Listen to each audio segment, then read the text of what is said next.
Understanding the historical context of Jesus' life is essential for appreciating the significance of his message and its impact on the world. By examining the political, social, and religious landscape of first century Judea, we can gain an understanding of the world Jesus faced as he sought to fulfill his divine mission.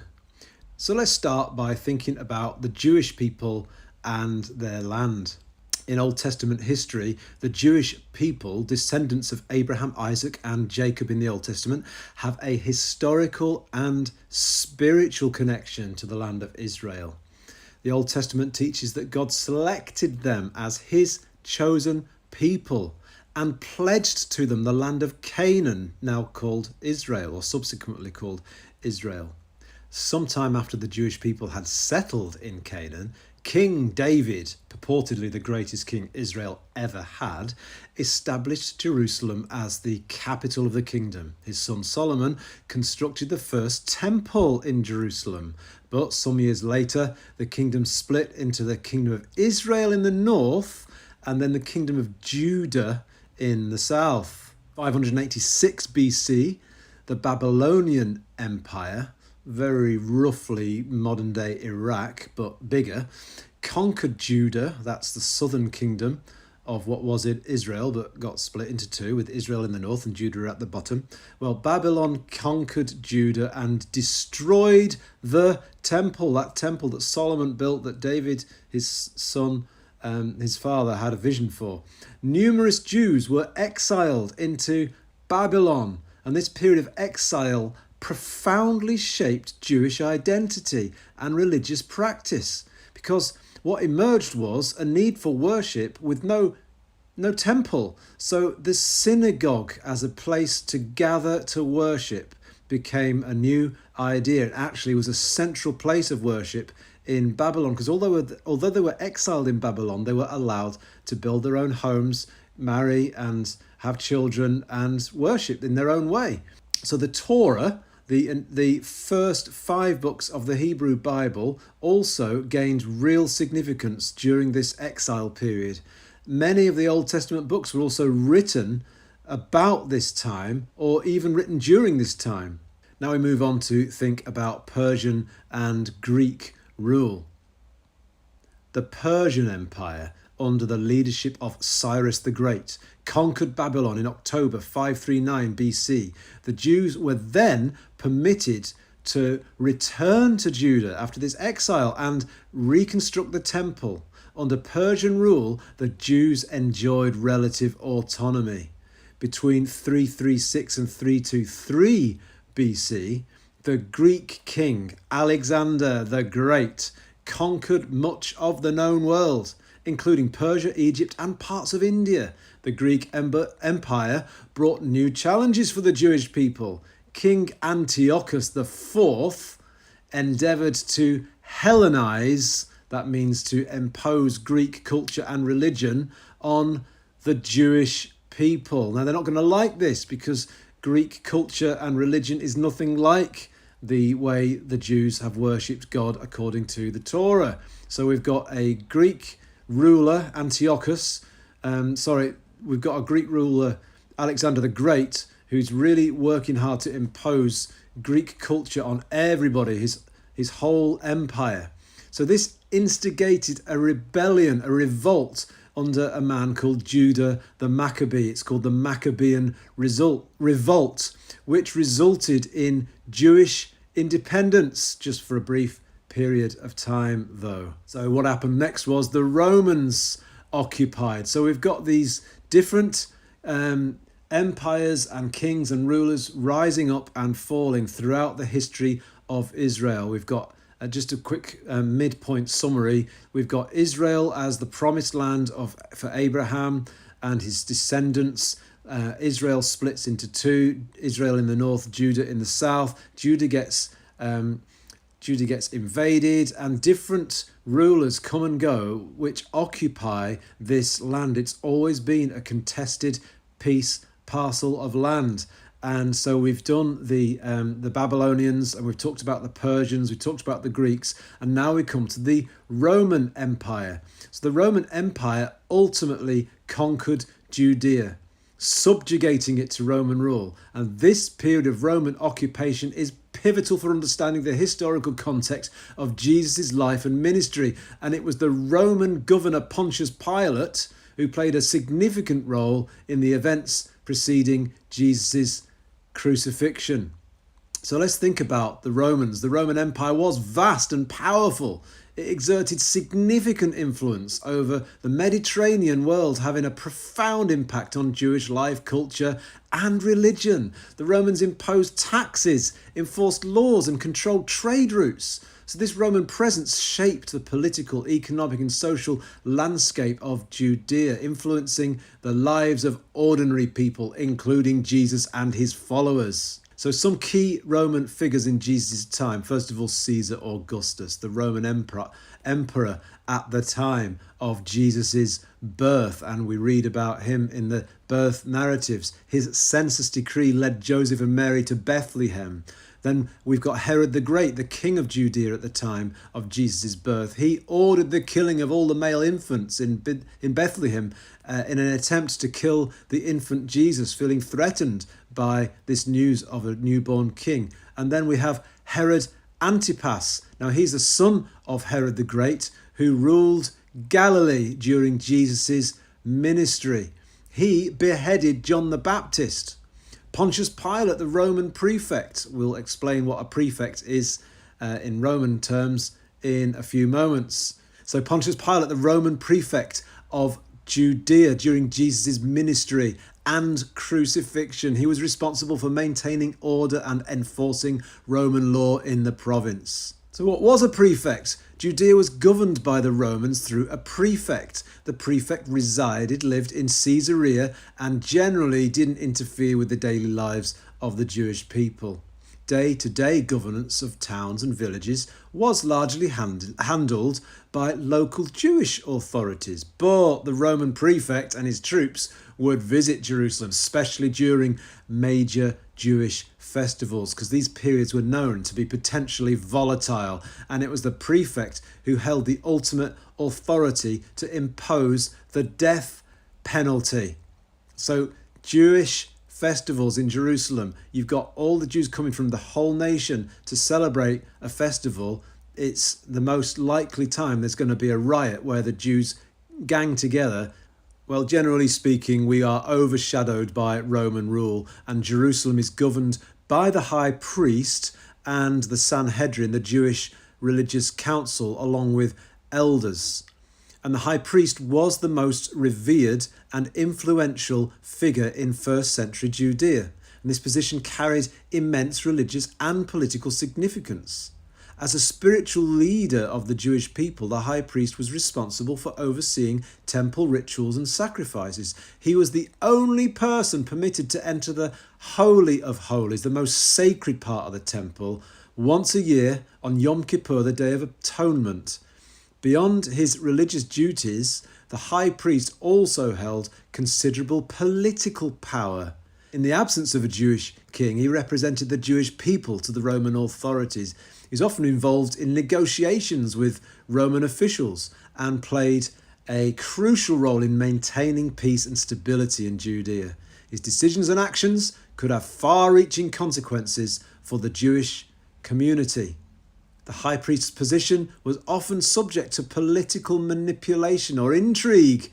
Roman authorities sometimes appointed and deposed high priests to suit their own interests. This political interference, combined with internal Jewish power struggles, led to frequent changes in leadership and instability within the Jewish community.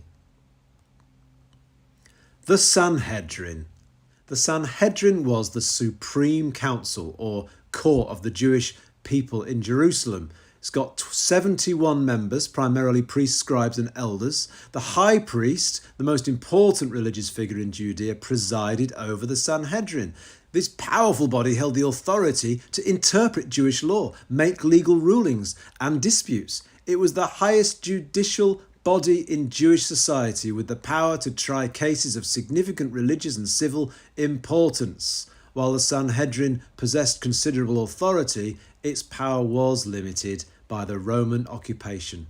The Romans, recognizing the Sanhedrin's importance in maintaining order within the Jewish community, allowed the council to administer Jewish law. However, the Roman authorities retained ultimate power, and the Sanhedrin could not impose the death penalty without Roman approval. The Sanhedrin's members were often divided into various factions, such as the Pharisees and the Sadducees, each with their own distinct theological and political agendas. These internal divisions, combined with the external pressures of Roman rule, contributed to the Sanhedrin's eventual decline and dissolution.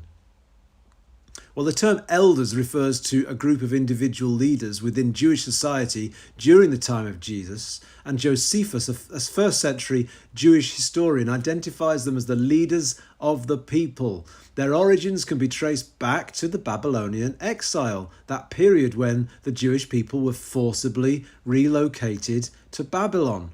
During that time, wealthy and educated families emerged as leaders in the absence of a formal priesthood. And these elders, often described as a lay nobility or community leaders, wielded significant influence in Jewish society. They were respected for their wisdom, wealth and social standing, and Joseph of Arimathea, a wealthy member of the Sanhedrin who played a role in the burial of Jesus, is believed to have been an elder. The elders were involved in various aspects of Jewish life, including religious, social and political matters. They often served as mediators, judges and advisors. Their role in Jewish society continued to evolve over time, but their influence remained significant throughout the first century. Well, I mentioned Josephus before, and it would be good to just outline who Josephus was. He was a Jewish historian who lived during the first century. He was born in Jerusalem to a priestly family. He was well educated in Jewish law and initially fought against the Romans during a Jewish revolt, but he later surrendered to the Romans and became a Roman citizen.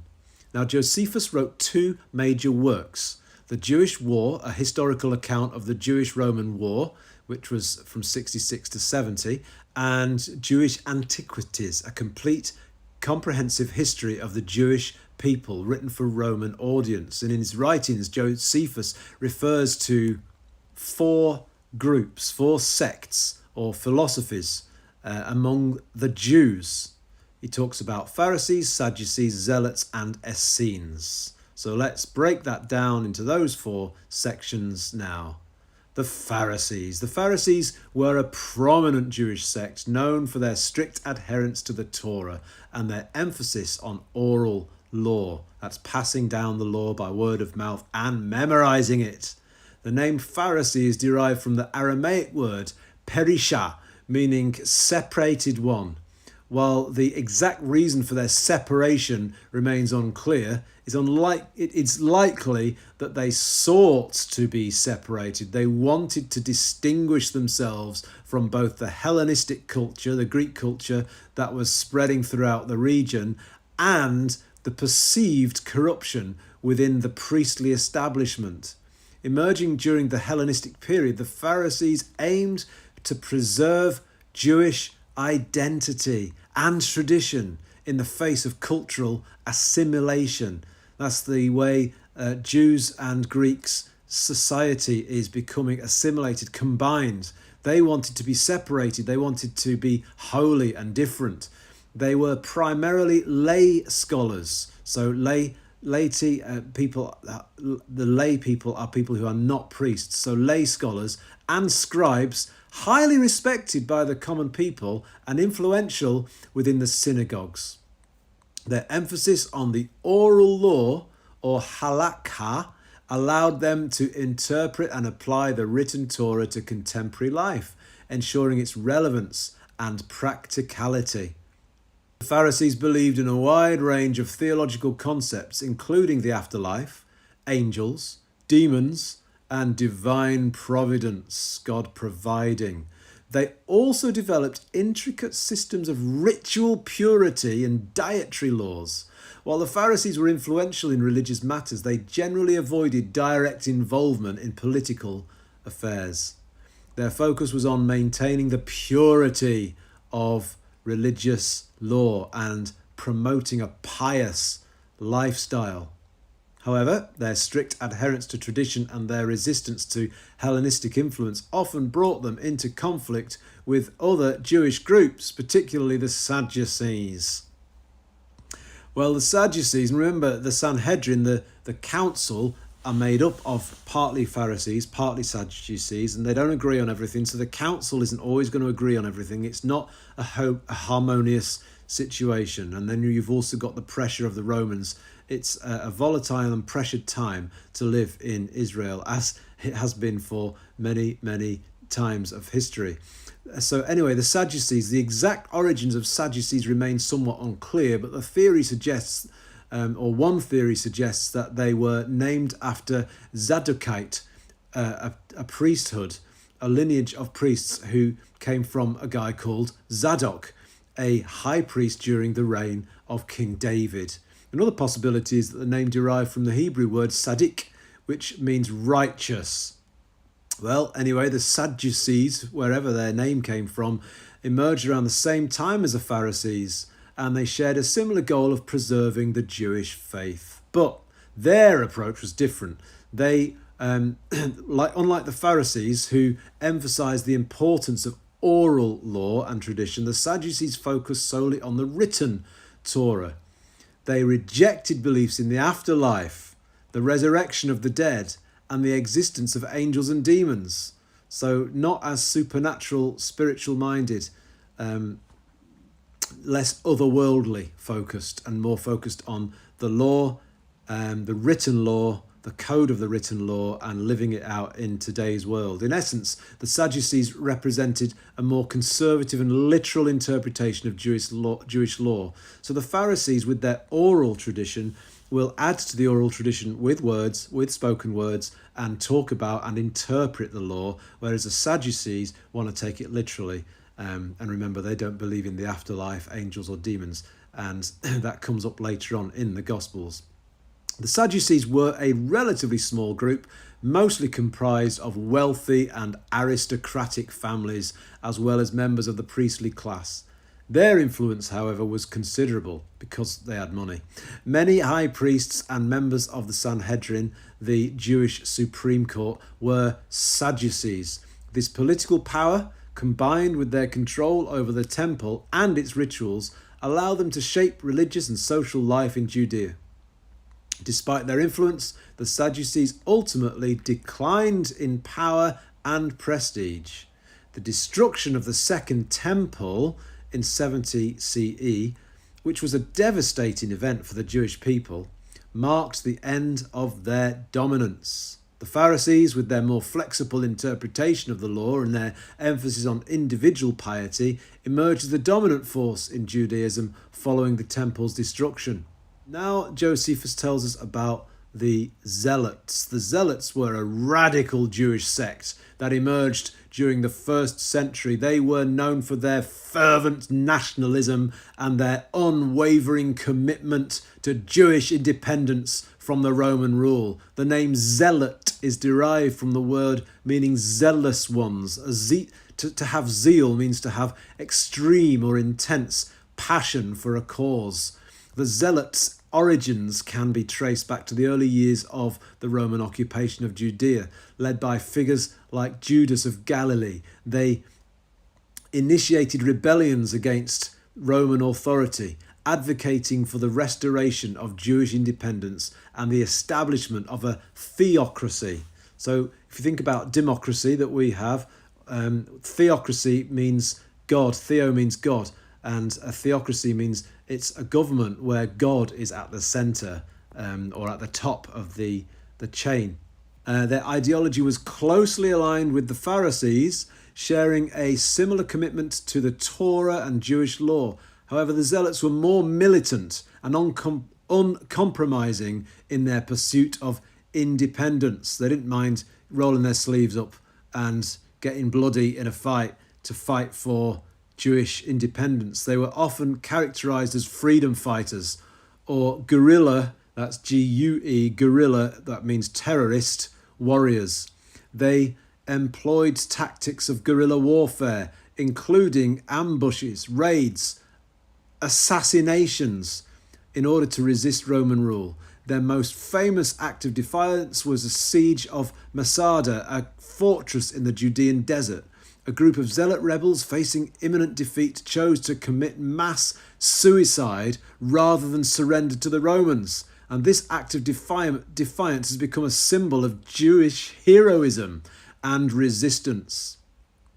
The Zealots' radical ideology and militant actions alienated them from other Jewish groups, including the Pharisees and Sadducees.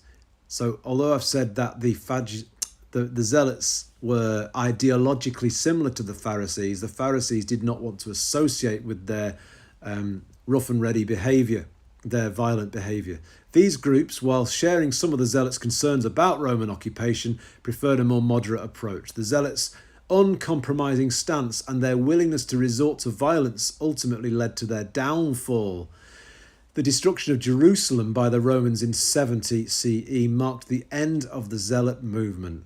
However, their legacy of resistance and unwavering commitment to Jewish independence continue to inspire and resonate with Jewish people around the world. Well, the fourth group that Josephus talked about were the Essenes.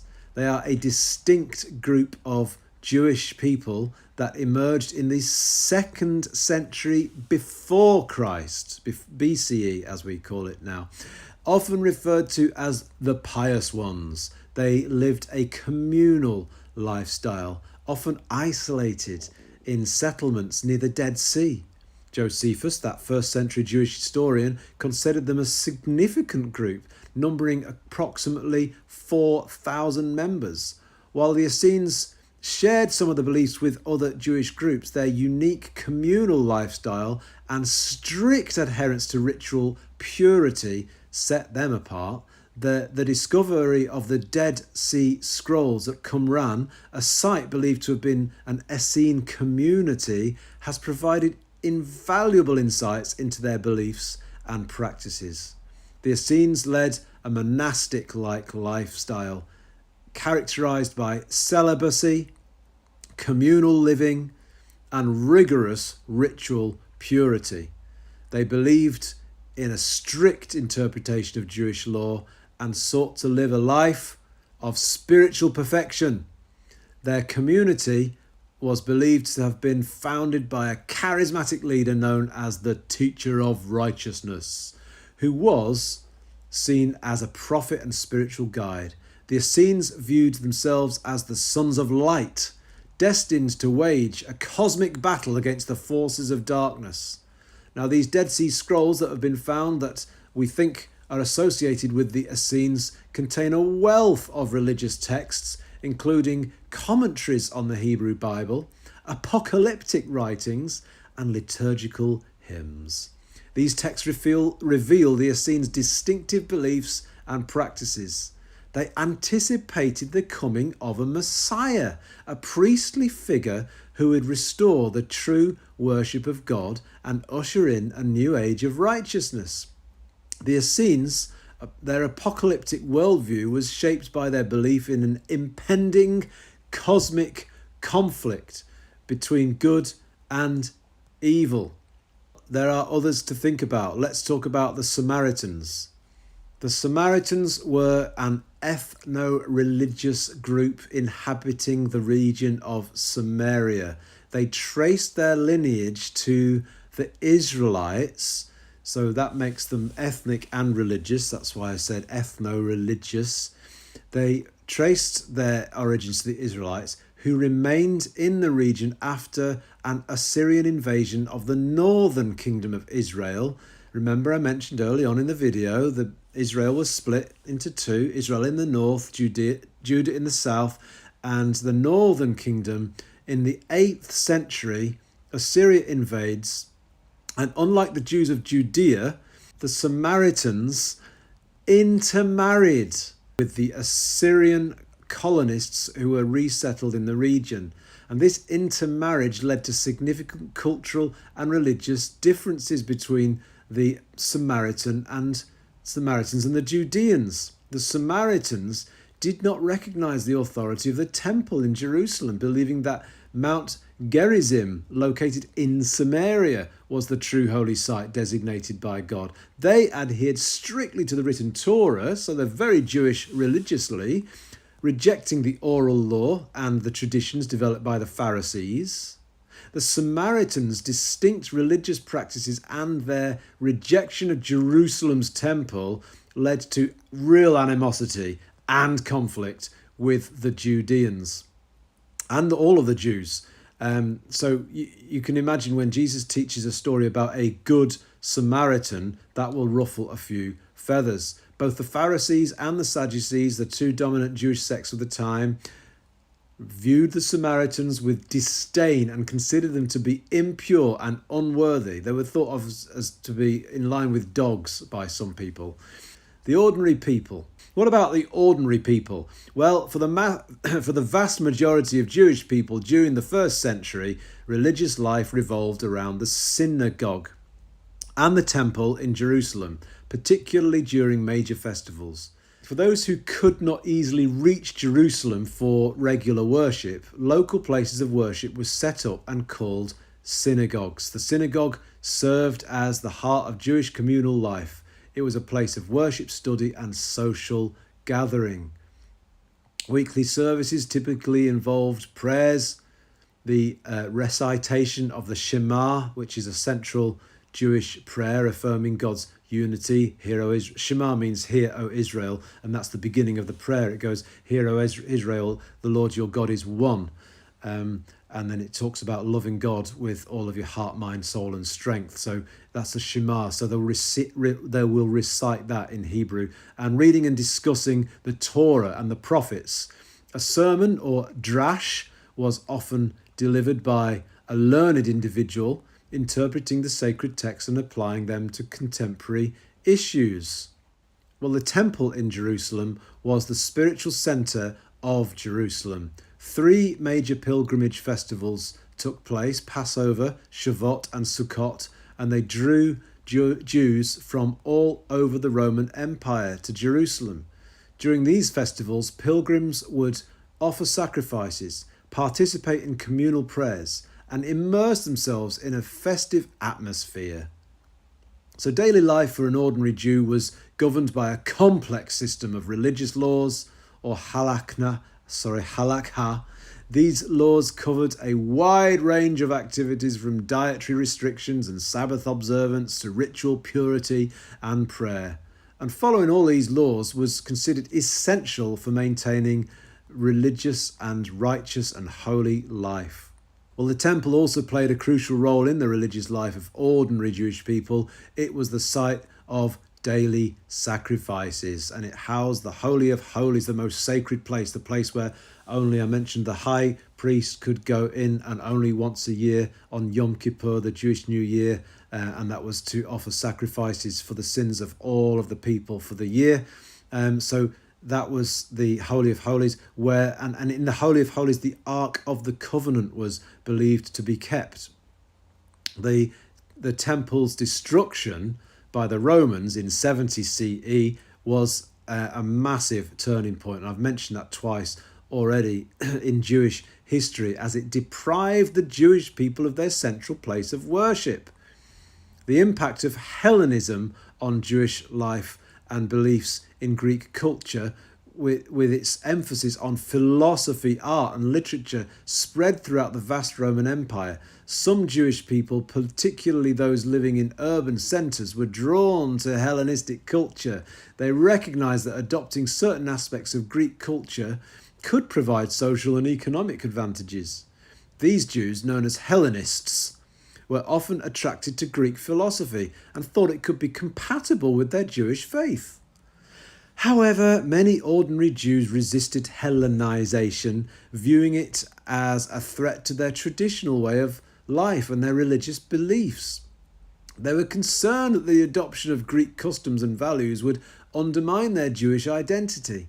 So there's this tension between Hellenization and traditional Judaism. And that leads to significant social and religious divisions within the Jewish community.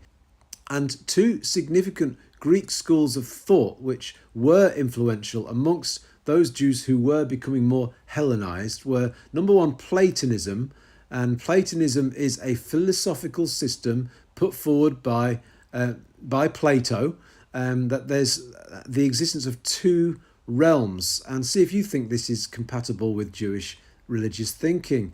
There's two realms. There's the material world, and then there's the world of forms. So the material world, perceived through our senses, is considered an imperfect imitation of the eternal and perfect world, which Plato called the world of forms. And these forms are abstract, ideal concepts that exist independently of the material world. So, for instance, there's a concept of justice. That's not merely an idea in our minds, but it's an eternal and perfect form. And by understanding and contemplating these forms, like, for example, the form of justice, humans can then attain a higher level of knowledge and wisdom. And then, so in the less perfect real, I'm calling it the real world, the physical world, that form can be interpreted and lived out, and it will make the world a better place. So that's Platonism. It's in a nutshell. It's very one brief idea in Platonism. And you can see that the idea of an external world that can't be seen, a non-physical world, that's going to fit in well with those who believe in an afterlife, that believe in demons and angels, and a spiritual realm. A second view of philosophy in Greek philosophy is Stoicism. Stoicism is a philosophical school that emphasizes living in accordance with nature and reason, rational thinking. Stoics believe that the universe is governed by a divine rational principle known as the Logos. By understanding and aligning oneself with this universal reason, individuals can achieve inner peace and tranquility. Stoics practiced a form of moral philosophy that emphasizes self-control, courage, and resilience. Less emotional, more rational.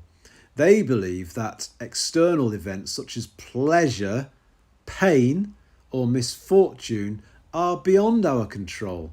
However, we can control our responses to these events by cultivating a rational and virtuous mindset. Well, let's think a bit about Greek religion now. We're saying that many Jews are becoming Hellenized at this time, and Greek religion, the traditional religions of both the Greeks and the Romans, were polytheistic. So as you can imagine, I've just been talking about the Shema, that Jewish prayer that says, "Hear, O Israel, the Lord your God is one."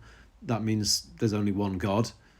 Well, if the Greeks and Romans gods were part of many gods, polytheistic, involving a pantheon of gods, that's like a hierarchy and a family tree of gods, it's not going to be compatible with Judaism. And these gods and goddesses were believed to influence the various aspects of human life. So you've got figures like Zeus, the king of the gods, and his Roman counterpart Jupiter. They're central to these belief systems. But as philosophical thought developed, particularly during the Hellenistic period, some began to question the traditional religious beliefs.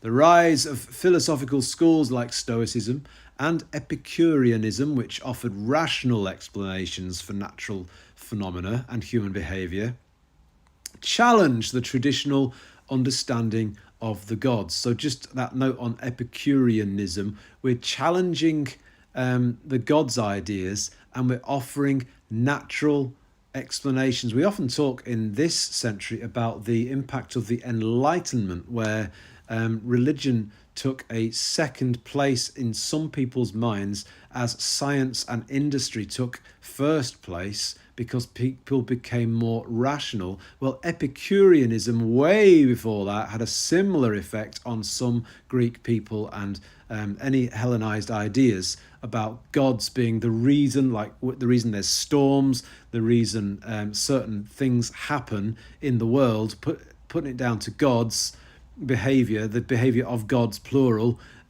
gets replaced with thinking about nature and rational answers. While many continued to practice traditional religious rituals, the philosophical questioning of the existence and nature of gods, plural, led to a decline in the traditional religious beliefs of ancient Greece and Rome. And another group, Gnosticism. That's a religious movement that flourished in the 1st and 2nd centuries, and it emphasises the importance of secret knowledge. Secret knowledge, or gnosis with a G. Gnostic beliefs often involved a dualistic worldview, dividing reality into a spiritual realm and a physical realm, and it considered the spiritual realm is considered divine and perfect, and then the material realm is imperfect and corrupt. So that's a form of dualism. According to Gnostic teachings, human souls were originally part of the divine realm, but became trapped in the material world. And they believed that salvation involves obtaining secret knowledge that would allow the soul to escape the material world and return to its divine origin. And this knowledge was often imparted by a divine figure or redeemer, who would be a historical figure like Jesus or a mythical being. Gnostic beliefs varied widely, but they often shared a common theme: the importance of spiritual enlightenment and liberation from the material world. There are Gnostic texts such as the Gospel of Thomas, which provide insights into the diverse range of Gnostic beliefs and practices. Mystery religions also existed alongside these Gnostic beliefs and Gnosticism, which believed in secret knowledge. Well, mystery religions were a kind of a diverse group of cults that emerged in the ancient world, particularly during the Hellenistic and Roman periods, and they were characterized by secretive nature, their emphasis on personal initiation and their promise of salvation of immortality. And initiation into a mystery religion often involved a series of rituals and ordeals, like an initiation ceremony where people were believed to purify themselves and prepare themselves for a mystical experience, some sort of religious experience. These rituals might include fasting, bathing, or other forms of physical and spiritual cleansing. One I seem to remember believed in bathing yourself in bull's blood, which was quite good fun, I'm sure. Once initiated, members of the mystery cults were granted access to secret knowledge and sacred rites. The mystery religions offered their followers the hope of salvation and immortality. By participating in the cult's rituals and embracing teachings, individuals could attain spiritual enlightenment and secure a place in the afterlife. The specific beliefs and practices of these cults varied widely, but they often shared a common focus on personal transformation, divine revelation, and the promise of eternal life. Well, Jesus and the religious groups of his time, how did Jesus appear on the scene amongst all these religious groups I've just been talking about? Well, his teachings often clashed with the prevailing religious and political climate of his time. That's why it's important that we know all about them, because what Jesus says, when we read it in the Bible, we can read it just at face value, but to know the culture and context into which Jesus is speaking shows that he wasn't always trying to win people over. He clashed. His message challenged the status quo. It provoked both admiration by some and hostility from various groups. Jewish authorities in general, both the Pharisees and the Sadducees, viewed Jesus with real suspicion. His growing popularity and his teachings, which sometimes echoed the radical ideas of the Zealots, alarmed the religious establishment. The Romans, who were wary of any potential Jewish uprising, entrusted the high priest with maintaining order in Jerusalem. And given this tense political and religious climate, Jesus' activities were closely monitored by Jewish authorities. Well, the Sadducees rejected the concept of resurrection, as we've already seen, and the afterlife. And Jesus proclaimed the resurrection as a central idea of his message, offering hope for eternal life. So this stark contrast in beliefs highlighted the tension between Jesus' teaching and the Sadducees. And remember, the Sadducees were rich and influential, very often aristocratic families with a lot of influence in the Jewish council. So the clash between their beliefs in no afterlife and Jesus' promise of an afterlife will have been important. So the Pharisees now, they were known for their strict adherence to the Torah and their emphasis on ritual purity. And Jesus respected the Torah. He often challenged the Pharisees, though, because they were too legalistic about it. They interpreted the Torah in a very legalistic way. He criticized the fact that they were actually hypocrites. They focused on external observance rather than inner spirituality. At one point he calls them whitewashed tombs. So they're whitewashed on the outside, but they're dead on the inside. All their ritual purity was just a show. So he calls them hypocrites. So even though he, like them, agrees with the Torah, he doesn't agree with their lifestyle. Jesus' emphasis on love, compassion, and forgiveness contrasted sharply with the Pharisees' rigid adherence to rules and regulations. What about Jesus and the Zealots? Well, the Zealots were that militant group. They sought to overthrow Roman rule and establish an independent Jewish state. And while they shared a similar zeal for God's kingdom, Jesus' vision differed significantly. He emphasized a spiritual kingdom, not a physical one, and he advocated for non-violent resistance. Remember in the garden where he was arrested, he didn't resist arrest, and he even told one of his disciples off for trying to resist arrest. So this divergence in their understanding, that's the Zealots and Jesus, of the messianic role and the nature of the kingdom of God set Jesus apart from the zealous movement. So he didn't fit in with them. He didn't fit in with the Pharisees, the Sadducees, all the Zealots. What about Jesus and the Romans? Well, as we've seen, the Jewish authorities, particularly the Pharisees and Sadducees, were deeply concerned about the potential political implications of Jesus' growing popularity. As collaborators with the Roman authorities, they were invested in maintaining the status quo and avoiding any actions that could provoke a Roman crackdown.